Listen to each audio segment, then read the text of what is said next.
Extinguisher होगा, आपको उसको पिन खींचनी है।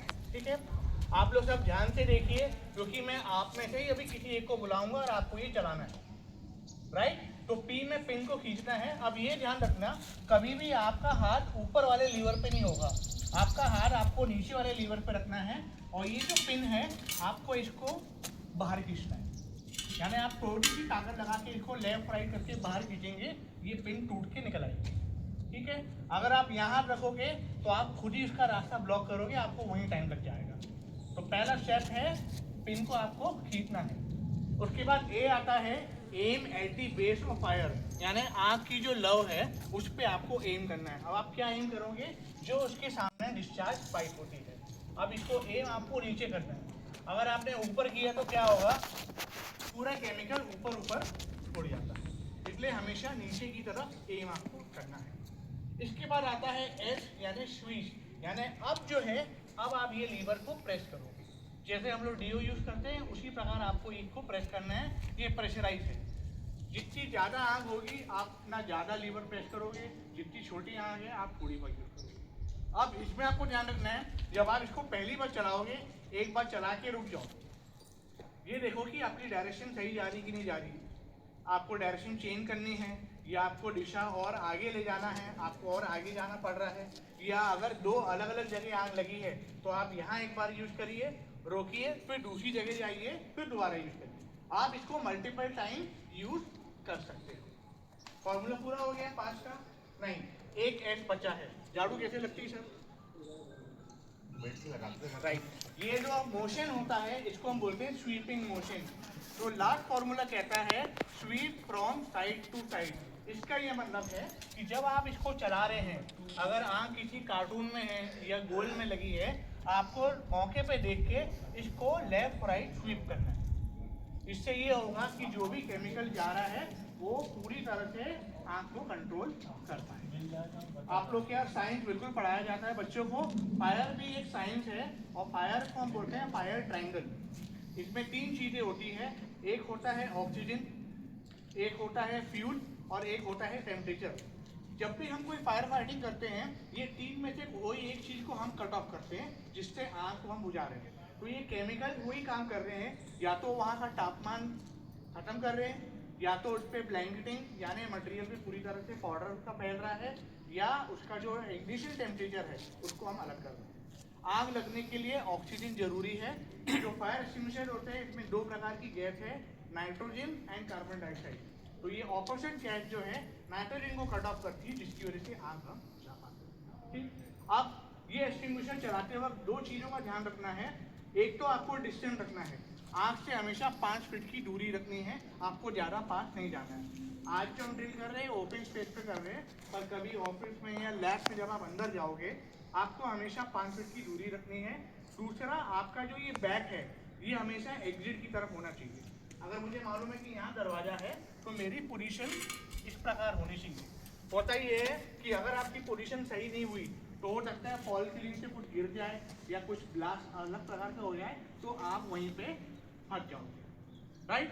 अब सवाल उठता है इन एक्सटिंग्विशर्स को आप उठाओगे कैसे, राइट। तो आपको क्या करना है, आपका ये पाम है, आपको इस तरह पकड़ना है और इस तरह उठाना है। अगर आपको लगता है ये हैवी है, आप एक हाथ नीचे रख के आपको जहाँ भी जाना है आप जा सकते हैं। ठीक है मैम, आप बताइए कैसे उठाएंगे।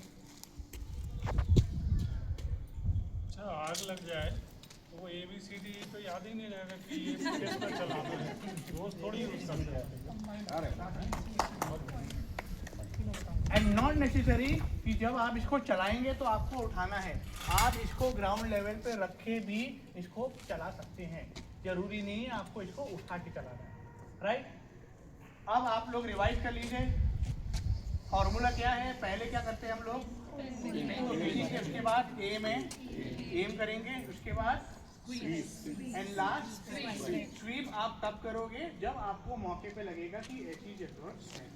ठीक, इसके बाद एक चीज है जिसको हम बोलते हैं क्रॉलिंग, राइट। आप लोग सब हिंदी मूवी देखते हैं, राइट। तो आप बताइए सर कि जब एक विलन हीरोइन को झोपड़े में आग लगा के छोड़ देता है, उसको बचाने कौन आता है? हीरो। बट रियल लाइफ में आप सब खुद हीरो हैं। आज ये बच्ची है मेरे सामने, कोविड के टाइम इतनी छोटी एक बच्ची थी, बॉम्बे में 20 फ्लोर की बिल्डिंग में एक आग पकड़ी। By the time fire department और रेस्क्यू टीम आती है, उस बच्ची ने क्रॉलिंग टेक्निक से एक फ्लोर में 8 फ्लोर के लोगों को बचाया। अब ये टेक्निक क्या है मैं आपको बताता हूँ। जब आप किसी जगह में फंस जाते हैं तो सबसे बड़ा रीजन आग की लपटें नहीं है। इंडिया में जितने लोगों की लाइफ जा रही है आग की लपटों की वजह से नहीं, it is due to inhaling black smoke. ये जो काला धुआं होता है वो प्राइमरी रीजन है कि एक लॉस ऑफ लाइफ होती है, यहाँ बेहोश हो जाते हैं। क्रॉलिंग की टेक्निक ये कहती है कि मान लीजिए मैं यहाँ फंस गया हूँ, काला धुआं पहले ऊपर निकलता है followed by flames of fire, दरवाजा वहाँ है। अब नॉर्मल कोर्स में हम नहीं जा सकते। क्रॉलिंग में आपको करना ये होता है कि आपको घुटने के बल बैठना होता है। आपके पास अगर कोई गीला कपड़ा हो, रुमाल हो और कुछ नहीं हो, आपको यहाँ प्लेस करना है। और क्रॉलिंग आपको ये करनी है कि जहाँ मुझे दिख रहा है कि वो दरवाज़ा है, मुझे वहाँ तक जाना है, तो आपको इस तरह क्रॉलिंग करनी है। मोमेंट आप एग्जिट गेट पे पहुँच जाओ फिर आप भाग के जा सकते हो, क्योंकि जब ये धुआं ऊपर फैलेगा आप उससे बचोगे तो नीचे दो चीज़ें मिलेगी आपको। एक, आप ब्लैक स्मोक को अवॉइड कर पाओगे और दूसरा आपको सरफेस पे ऑक्सीजन मिलेगी, आप ब्रीथ कर पाओगे। ठीक है। इसके अलावा एक चीज़ और है जो हम लोग सब यहाँ जब काम कर रहे हैं, हमारे घर में एक ही एटम बम है, क्या हो सकता है? LPG.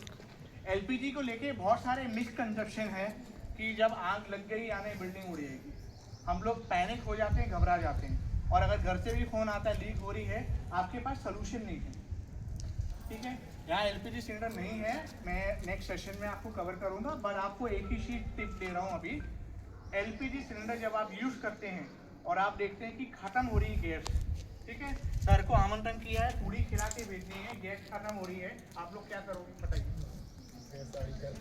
Almost do the slanting position कि अभी तो चला लो, बाद में देखा जाएगा। एलपीजी की जो ये स्लैंटिंग पोजीशन की जाती है उससे उसका प्रेशर 100 टाइम बढ़ता है। अब हमें लगता है कि नहीं हम तो करते आए हैं। यही इंसिडेंट है कि जब 100 में एक के साथ इंसिडेंट होता है और उसी से लाइफ जाती है। आज के बाद प्लीज स्लैंटिंग मत करें। लेकिन दूसरी थ्योरी ये कहती है कि हम हिंदुस्तानी होते जुगाड़ू, सर को पूरी खिला के भेजनी है, एलपीजी भी कम हो रही है और स्लैंटिंग नहीं करना है। इसका बहुत सिंपल प्रोसेस है। अगर समर है तो ठंडा पानी एक तपेले में रख के एलपीजी को सीधा रखिए, और अगर विंटर्स है तो गर्म पानी में उसको रखिए, बट नेवर स्लैंट एंड। इसके अलावा और भी चीज़ है, तो एक सेशन प्रॉपर आप क्या करूँगा मैं उससे हम कवर करते जाएंगे।